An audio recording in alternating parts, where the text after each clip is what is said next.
Ray Kroc, 54-year-old milkshake machine salesman, 54-year-old broke milkshake machine salesman, developed this little system called Hamburger University, bought the rights from Dick and Maurice McDonald, and he went out there and he started duplicating himself.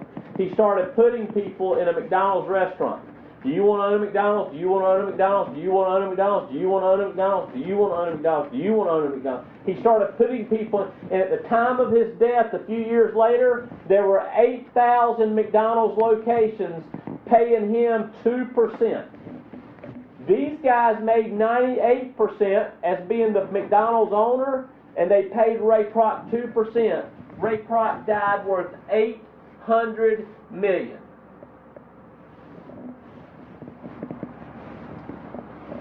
What changed? He went from making 100% of his own, 100% of his own efforts, to 1% of 100 men's efforts. Isn't that what J. Paul Getty taught us? Isn't that what we all learned in probably the second or third grade? How many of us ever heard J. Paul Getty said, "I'd much rather have 1% of 100 men's efforts than 100% of my own"? We're taught that, but what does that mean? How do we make that work? Like I don't understand that. I'd like to get paid 1% of 100 men's efforts. I just don't know how to do that. Every network marketing company promises it. But when I get 100 people in that, I'm making great. Man, put it on the wall. Man, I made $20.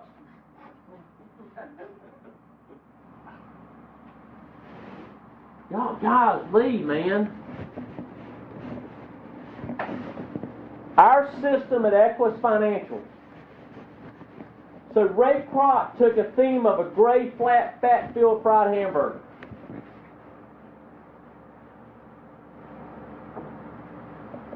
Monahan took a multi-meat sandwich. Or is it DeLuca? Paul DeLuca with Subway. Thank you so much. Monahan with Domino's.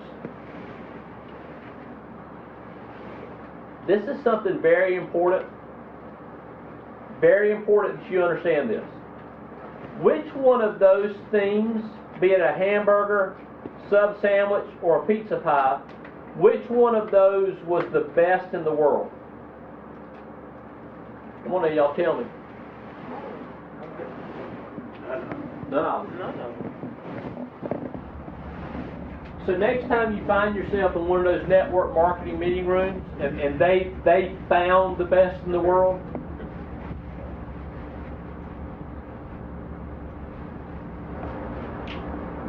in duplication, in private franchising, the magic is not best in the world. The magic is simply viability. And I can make a strong case that the fried hamburger at McDonald's and fast food was viable. I can make a strong case that the Domino's pizza delivered to your house in 30 minutes or less was viable. I can make a case for when people walk into a Subway sandwich shop and they walk in and the person's got that big old white or wheat. I can make a case for viability. I can also make a strong case for viability, telling you that with lead-driven sales with mortgage protection and final expense, mortgage protection dealing with brand new homeowners or people that just refinance, and final expense dealing with lower income baby boomers, I can make a very strong case that that is extremely viable in the American business. So if it's viable, what opportunity does it give me and you, Dominic? What opportunity does it give me and you to go out there and take Equus Financial? Equus Financial has a sales system called Launchpad. Launchpad is our Hamburger University. Equus Financial links us up with people like Mutual of Omaha, Transamerica. Y'all see how I wrote that backwards? I'd write whole paragraphs about backwards. My mom goes, "What's wrong with you, son? You stupid." Yeah. Columbian Financial Group, Foresters, these companies that pay us Guys, and I'll get on my knees, and I don't know how I can create a dramatic effect, but y'all, please, these companies have a lot of money. Banks and the American economy is driven by insurance carriers. And these companies pay an incredible amount of money for people like me and you to be able to go out there and create distribution. And I can put people in a part-time business or a full-time business, and what's our fried hamburger? It's an $89 a month mortgage protection sale. It's a $58 a month final expense sale. But these are lead-driven sales that people, they don't have to go sell their family. They don't get involved in New York life, and all of a sudden they sit down and go, okay, we're going to do Project 100 today. Oh, Project 100, that sounds awesome. What is it? It's you develop to write down 100 of your family and friends, and we're going to call them. Okay, we're going to call them. Yeah. Northwestern Mutual, there's all those companies out there. Basically, they've got a great model for paying you for your sphere of influence, right? But you sit down. So what we have are lead-driven sales. And our fried hamburger is an $89 a month mortgage protection policy. But here's the thing. So stay with me. So wait a minute, John. Let me see if I'm following you. So I don't have to be so passionate about selling insurance products as I am about duplicating myself and develop a network. Truth be known, if Ray Kroc had a chance to go eat a good hamburger versus one of his own, I bet you he did it.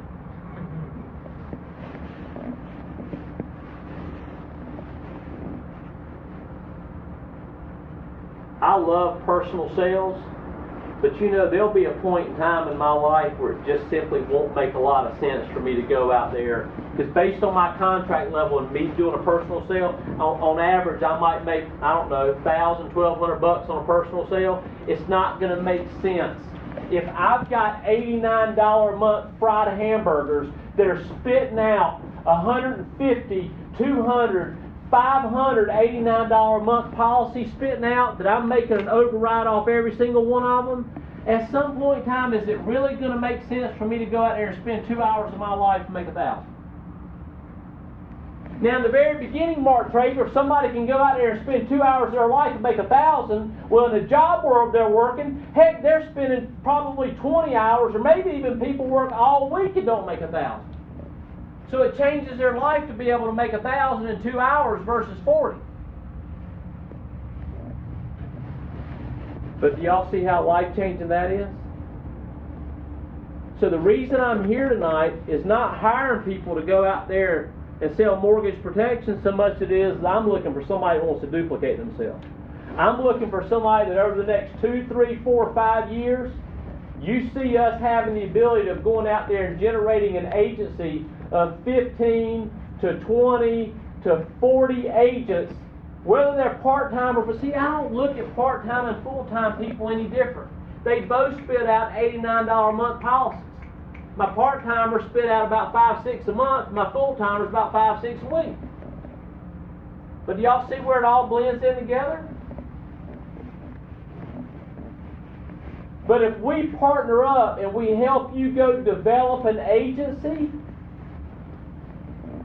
that agency produces for you the type of income that once the network is established, how many times did we have to hire and put people in business and train them?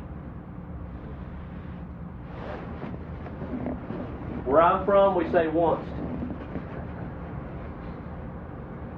One time. How many times do I have to hire this person and train them? One time. And as long as they're in business with Equus and making money, I make just a small percentage on an ongoing basis.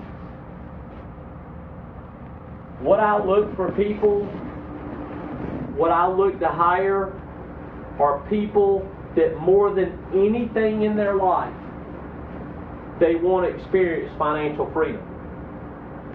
And I will tell you, in the B quadrant, There's a world of difference making $150,000 of passive income. There's a massive difference in making $150,000 of permanent income versus the guy making $500,000 of temporary income.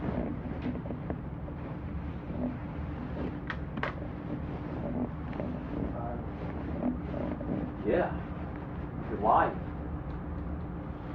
Now, $150,000, that just represents a level of freedom.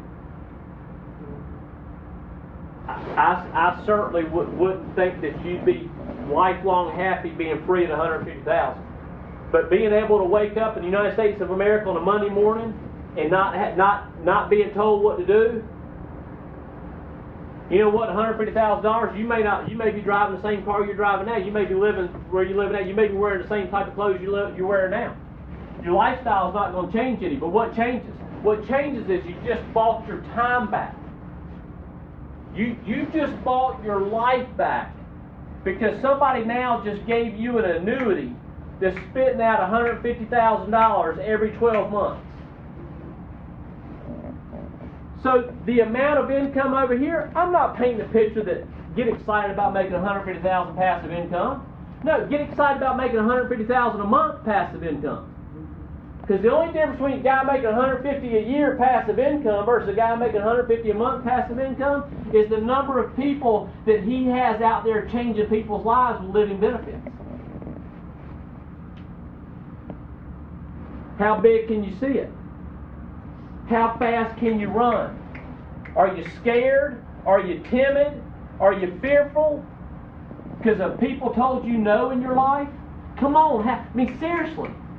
Are you ready to make a change in your life? Or are you going to walk out that door and wake up tomorrow and still try to go work harder and make just a little bit more money?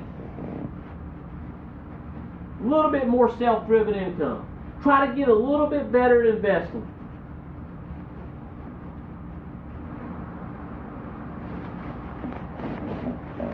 When I interview people, and this might be this, I thought about this analogy on the airplane up here because I got to laughing. It's not a laughable thing, but my wife was showing me a video. Y'all know them little boys that were in that cave? Mm-hmm. Anybody pray for those little boys? I'm telling you, that was a big thing, wasn't it? Yes. And I was passionate about those little boys. We were praying for them and everything. But my wife showed me a video of how they got them little boys out. I looked at my wife, I said, it's a good thing I want one of them little boys. She said, why? I said, they'd have to let me in there. Did y'all see what they did? They put these tubes.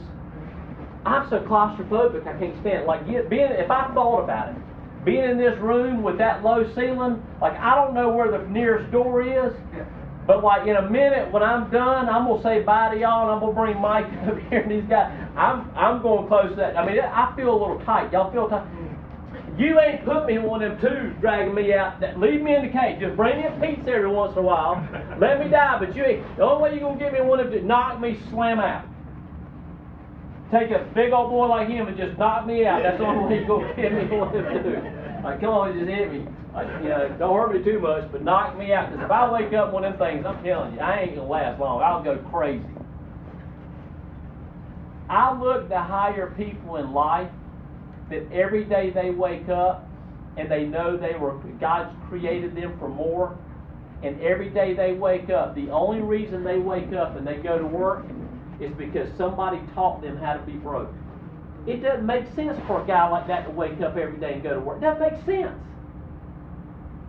It's like there's way much more that if you took your time. It's like where I live, there's farmers.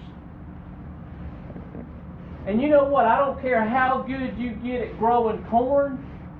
If you have a desire for tobacco, you can go out there every single year and plant corn. And you can develop prayer groups. Pray for me this year. Pray. Y'all pray for me. Why? Because I'm going to go plant this corn, but I really want tobacco. I really just want tobacco. Pray for me. I'm gonna pay all this money, and I'm gonna go. There's this guy. He's a positive mental attitude guy.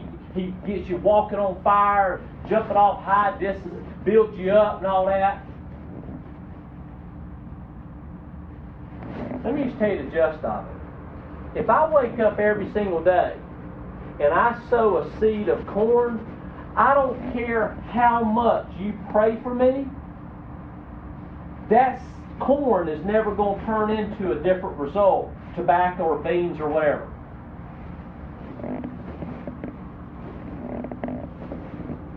And all I have to do to change my result is simply change the seed I sow. That's why when I started my business in 1993, I was very careful every single week to dissect the amount of time I spent being broke, because I gotta take my time, and I gotta do enough here to pay my bills. I'll give y'all this for free tonight. You want to get wealthy? How much money do you need to make on a monthly basis? How much money do you need to make on a monthly basis to pay your bills, have a little bit extra, still put some money in savings, put some money in your 401k if you want to, or when you hang around us long enough, you'll put it a little bit something different, right? Index universal life right there, tax-free retirement. So do all that. But how much money is that? So number one, go out there as an Equus field underwriter and do enough activity where you make that money. But here's the key. Figure out how to go out there and do the activity in as least amount of time possible. You're not an employee. You don't have to come in at 8 and leave at 5. You don't have to work 5 days a week. So if I can go out there and make this amount of money working 2 days a week, I just spent 2 days a week producing what? Producing broke. Because that's active income. That's self-driven income. But the cool thing is I was able to do it in 2 days versus 5. Most people, if they work a job and it takes them 5 days, they're way too tired to go out there and do anything on a Saturday. So I'm just telling you. Most of them, their energy spent. And the older they get, the more at their energy spent. I might take a young guy like Kentucky back there, and for a while, you got a window of time. How old are you, Kentucky? 23. So you got a window of time, it's going to be about 10 years, where you can go out there and work a full-time job. You're going to be broke, but your mama's going to be proud because you're working a job. But I can take a guy like that and maybe on the weekends go get him to do enough work where he earns his freedom. But most people over the age of about 30, 35, they're too tired. If it takes them 5 days a week.